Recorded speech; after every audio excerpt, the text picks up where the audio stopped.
नरेंद्र मोदी आजकल भारत के हमारे फजीलतुल शेख बने हुए हैं कि भारत के मुसलमानों से उनकी सियासी और मजहबी शनाख्त को छीन लिया जाए। मुसलमानों से मस्जिदों को छीनना, दरगाहों को छीनना, कब्रिस्तानों को छीनना, इवैक्यू प्रॉपर्टीज को छीन लेना, ये मकसद नरेंद्र मोदी की हुकूमत का है। अगर नरेंद्र मोदी इस मुल्क के अमन को खराब करना चाहते हैं, वो मस्जिदों और मंदिरों के झगड़ों में इजाफा करना चाहते हैं कि मस्जिद और मंदिर के नाम पर अवाम हमेशा लड़ते रहे।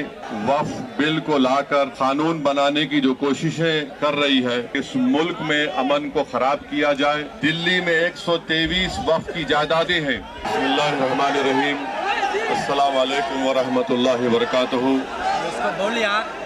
सदर मोहतरम all India Muslim personal law board हजरत मौलाना खालिद सैफुल्लाह रहमानी साहब, शहनशीन व तशरीफ फरमा कौम और मिल्लत के तंजीमों के जिम्मेदारान, मेरे साथी अरकान पार्लिमान, दीगर सियासी पार्टी के जिम्मेदार, मौजूद हाज़रीन इकराम, बुजुर्गान कौम और मिल्लत, मैं सिर्फ आपके सामने ये अर्ज करना चाह रहा हूँ कि नरेंद्र मोदी की हुकूमत वक्फ बिल को लाकर कानून बनाने की जो कोशिशें कर रही है, उनका मकसद एक ही है कि इस मुल्क में अमन को खराब किया जाए। वजीर आजम का मकसद एक ही है कि मस्जिद और मंदिर के नाम पर अवाम हमेशा लड़ते रहे, और उस बिल का मकसद ये नहीं है कि वक्फ की जायदादों को मजबूत किया जाए या उनकी हिफाजत की जाए। आप खुद अंदाजा लगाइए कि हिंदू धर्म के एक बहुत बड़े ज्यूरिस्ट हैं, BK मुखर्जी की किताब में लिखा गया कि हिंदू धर्म में बाय कस्टम बाय यूसेज वो मंदिर की जायदाद बन सकती है। तो नरेंद्र मोदी वक्फ बाय यूजर को इस तरह से खत्म कर रहे हैं कि अगर कोई डिस्प्यूट होगा या गवर्नमेंट प्रॉपर्टी होगी तो वक्फ बाय यूजर नहीं रहेगा। दिल्ली में 123 वक्फ की जायदादें हैं, जिस पर दिल्ली हुकूमत का दावा यह है, मरकजी हुकूमत का, कि ये गवर्नमेंट की प्रॉपर्टी है। कलेक्टर को इख्तियार देने का मतलब यही है कि कलेक्टर हुकूमत के हक में फैसला देगा। जिस मस्जिद के इमाम हमारे भाई मौलाना मोहिबुल्लाह नदवी साहब हैं, वहां पर मरकजी हुकूमत कहती है कि वो गवर्नमेंट की प्रॉपर्टी है। अगर कल खुदा ना खास्ता ये कानून बनेगा तो कोई भी जाकर मरकजी हुकूमत की तरफ से, दिल्ली सरकार की तरफ से वहां पर एक नोटिस लगा देगा कि ये वक्फ की प्रॉपर्टी नहीं है। हिबा को निकाल रहे हैं, ट्रांसफर ऑफ प्रॉपर्टी में हिबा है, मगर कोई गिफ्ट नहीं कर सकता वक्फ की जायदाद को।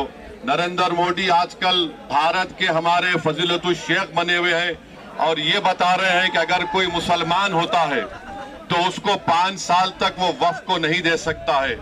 ये कहां से इनको मालूम हुआ? कौन से फिक्र ये की किताब में लिखा गया?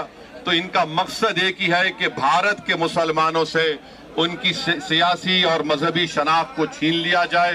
मैं आपको बता रहा हूं कि इस बिल का मकसद मुसलमानों से मस्जिदों को छीनना, दरगाहों को छीनना, कब्रिस्तानों को छीनना, इवैक्यू प्रॉपर्टीज को छीन लेना, ये मकसद नरेंद्र मोदी की हुकूमत का है। और हम कॉशन कर रहे हैं चंद्रबाबू नायडू को, हमारे पासवान साहब को और नीतीश कुमार को, याद रखिए दुनिया जब तक कायम रहेगी, अगर आप इस वक्त नाजुक वक्त में इस बिल की तायीद करेंगे तो आपको मुसलमान कभी नहीं माफ करेगा, क्योंकि आपकी तायीद की वजह से ये बिल कानून बनेगा। इसलिए हम उनसे भी कह रहे हैं कि आप इस गैर अनकॉन्स्टिट्यूशनल बिल की तायीद मत करिए। हमारा मुतालबा सिर्फ यही है, अगर हिंदू धर्म की प्रॉपर्टीज में, मंदिरों में, सिखों के गुरुद्वारा में कोई गैर सिख या गैर हिंदू मेंबर नहीं बन सकता तो मुसलमान के इस वक्त में क्यों बन सकता है? तो ये तमाम चीजें हैं। हम उम्मीद करते हैं कि हुकूमत इसका नोटिस लेगी। अगर नरेंद्र मोदी इस मुल्क के अमन को खराब करना चाहते हैं, वो मस्जिदों और मंदिरों के झगड़ों में इजाफा करना चाहते हैं, तो ये उनकी हुकूमत की जिम्मेदारी होगी। मैं यहाँ पर शुक्रिया अदा करना चाहूंगा हमारे ज्वाइंट वर्किंग कमेटी पार्लियामेंट के तमाम अरकान का, और खास तौर से कल्याण बनर्जी साहब का, टीएमसी के राजा साहब का, डीएमके का, हमारे नासिर भाई का और मुहिबुल्लाह नदवी साहब का हमने तमाम बड़ी कोशिशें की। हमने अपनी अपनी डिसेंट रिपोर्ट को दिया और ये अनकॉन्स्टिट्यूशनल है, इसका कोई भी फायदा वक्फ को नहीं होगा। सिर्फ वक्फ बोर्ड को बर्बाद करने के लिए, वक्फ जायदादों को लूटने के लिए हुकूमत ये एंटी कॉन्स्टिट्यूशनल और एंटी मुस्लिम काम करने जा रही है। बहुत बहुत शुक्रिया। मिल्लत टाइम्स को चलाने के लिए, इसको कंटिन्यू रखने के लिए हमें आपके ताउन की अशद ज़रूरत है। पिछले रमज़ान में आपने हमारा साथ दिया था, इस साल भी हम आपसे दरख्वास्त करते हैं कि रमज़ान में मिल्लत टाइम्स को सपोर्ट करें ताकि हम अपना काम मज़ीद बेहतर तरीक़े से जारी रख सकें। अकाउंट की तफसील आपके स्क्रीन पर मौजूद है। गूगल पे, फ़ोन पे और पेटीएम नंबर भी मौजूद है, इसके ज़रिए आप हमारी मदद कर सकते हैं।